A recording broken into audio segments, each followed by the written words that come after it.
अचो मां तव्हांखे हिननि जा ओरिजिनल नाला बि ॿुधायां ऐं तव्हांखे पंहिंजो कम बि सम्झायां अचो काॾे थी वञे थोरो परे त थियो थोरो हेॾे त थी ॾिसां छॾो दोस्तो ॻाल्हि त ॿुधो ठाहे एॾे ॾाढो ॿुधो यार ई सुत वाह जो चेस्ट पीस आया लेग पीस अरे बेड़िया बुढ़ा पीस न चओ कढो कढे अरे त हुन बम्बई बेकरी आहे न हैदराबाद ए उनजो केक अल्लाह हई पोइ त हेॾे फिराए खाइणु खपे बीह विराए खाओ न तकड़ न कर पहिरियां जांच कर शुगर फ्री आहे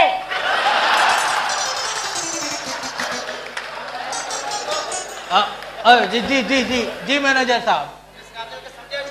जी समझायो तसी ओ असांखे बि समझाई नी त असांखे छा करो मेरी मालूमात लाइ तो पुछां मता कुछ ॿियो समझे ताबुन काॾे अल्लाह कहिड़े क़िस्म जो अरे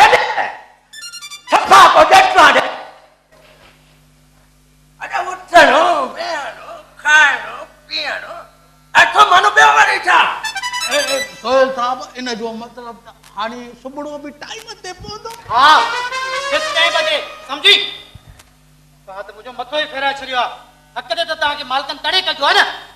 साजल मां अचां थो okay bye bye bye manager साहब बाय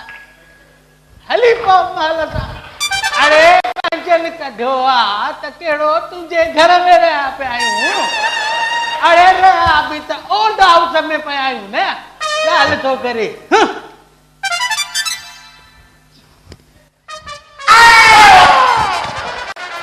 अरे कहां पवई दे बेड़िया बुढ़ा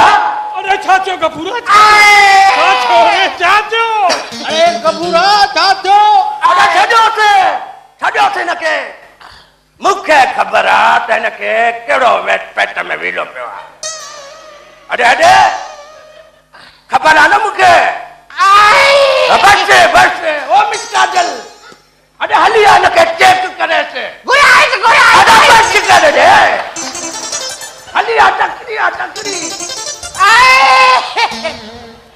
जाने मां मौका आनंद छा थियो आहे पेट में मेरे वकड़ पियो आहे अरे पेट में वकड़ पियो ठई करे बाथरूम में वञो न अरे तू जने पेट जे वकड़ के ए माई ठाकंदी रे सोहेल साहब असल ओ हिता ये हां मैं असल सच पया मता कुछ ॿियो समझे चेक कर हाय कहां रखलाई को कहां रखलाई रे तबाह करे से हाय फरात थी गई फरात हां अरे हमरा आयो रे फरात थी गई सफा मिस काजल अरे जल्दी हमरा वञई तो एॾो हमरा तो वञई अरे तो कहां पवई रे ए असांजो चेकअप वरी छुटो हां तरस बरा बी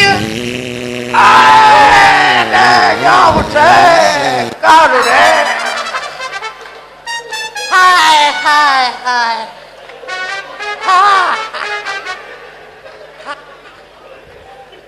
ओ सोहेल साहब यो मेरे 6-12 महीने थोड़ो गैस प्रॉब्लम थी दो मता कुछ ॿियो समझे अरे लाख जी ना लटई गोर ठई